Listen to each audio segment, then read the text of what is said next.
प्रवास पर विधानसभा चुनाव पर मंथन करेंगे। सरकार के मंत्रियों और संगठन के पदाधिकारियों के साथ बैठक होगी। जेपी नड्डा नवनिर्वाचित जिला पंचायत अध्यक्ष और क्षेत्र पंचायत अध्यक्ष के साथ भी बैठक कर सकते हैं।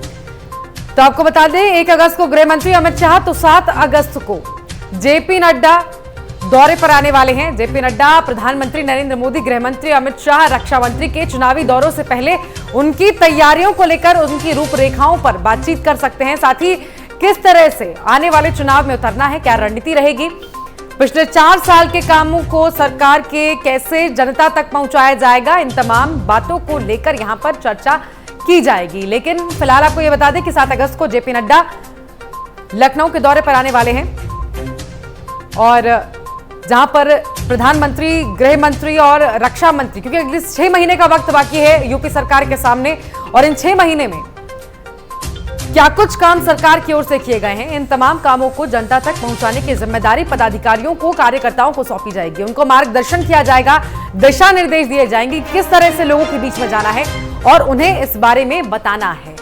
लेकिन आपको यह बता दें कि 1 अगस्त को अगर गृह मंत्री अमित शाह आ रहे हैं तो 7 अगस्त को भारतीय जनता पार्टी के राष्ट्रीय अध्यक्ष जेपी नड्डा का दौरा भी होना है। जितेंद्र लगातार हमारे साथ जुड़े हुए हैं। जितेंद्र, जेपी नड्डा दौरे पर आने वाले हैं 7 अगस्त को, क्या कुछ महत्वपूर्ण उनके इस दौरे के समय रहेगा?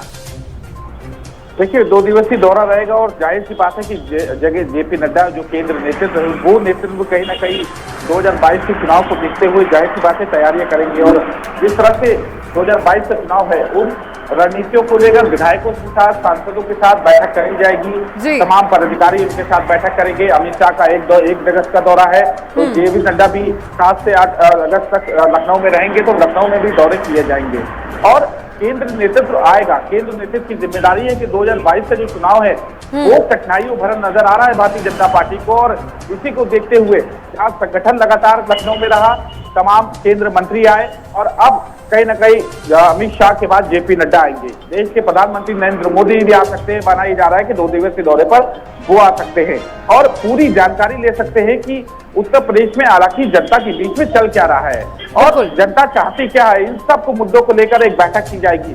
विधायक, सांसद जो नाराज हैं उनकी नाराजगी दूर की जाएगी। विधायकों के क्षेत्र में कितना काम किया गया, सांसदों के क्षेत्र में कितना काम किया गया, इन सब बातों को लेकर कहीं ना कहीं बिल्कुल इन सब बातों का मूल्यांकन किया जाएगा। जाहिर तौर पर चुनाव में 6 महीने हैं, उत्तर प्रदेश सरकार के पास 6 महीने का वक्त बाकी है। ऐसे में ये दौरा जेपी नड्डा का महत्वपूर्ण तो हो ही जाता है। लेकिन जितेंद्र, कई बार पार्टी के अंदर से भी असंतोष की आवाजें उठती रही हैं। ऐसे में इनकी समस्याओं को सुलझाने का प्रयास भी जेपी नड्डा इस दौरे के समय कर सकते हैं। हालांकि इसको लेकर पहले भी बैठकें हो चुकी हैं।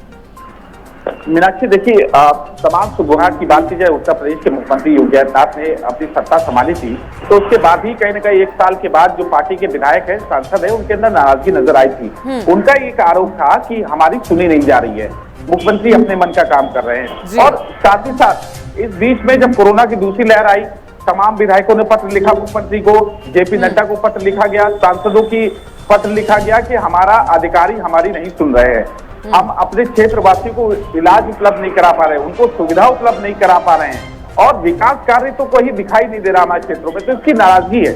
इन सब बातों को लेकर नाराजगी जाहिर सी बात होगी क्योंकि 2022 का चुनाव है और उन विधायकों को चिंता है कि अगर हम आगे विकास कार्य नहीं करेंगे तो हमको समस्या हो सकती है, तो उनके अंदर नाराजगी है और ये कहा जाता कि कई विधायक छोड़ भी सकते हैं, तो इस सब की नाराजगी इसी बीच दूर करना होगा। 6 महीने का कार्यकाल बचा हुआ है और 6 महीने का समय किसी भी ठीक है जितेंद्र, 6 महीने का वक्त ही है और सभी की समस्याओं को सुलझाना भी एक बड़ी चुनौती सामने होगी। बने रहिए आप हमारे साथ, आगे भी आपसे जानकारी लेंगे। और चलिए आपको बता दें, परिवहन निगम 6 नए रूटों पर शुरू करेगा रोडवेज बसों का संचालन।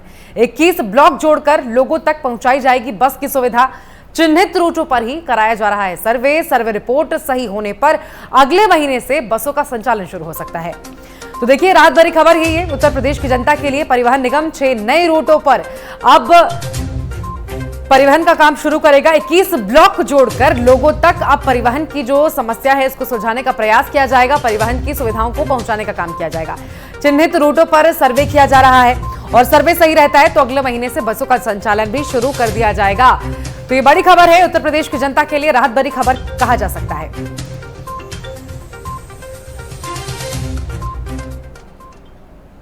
और गोवा में माइनिंग पर लगे प्रतिबंध को हटाने को लेकर आप सांसद संजय सिंह ने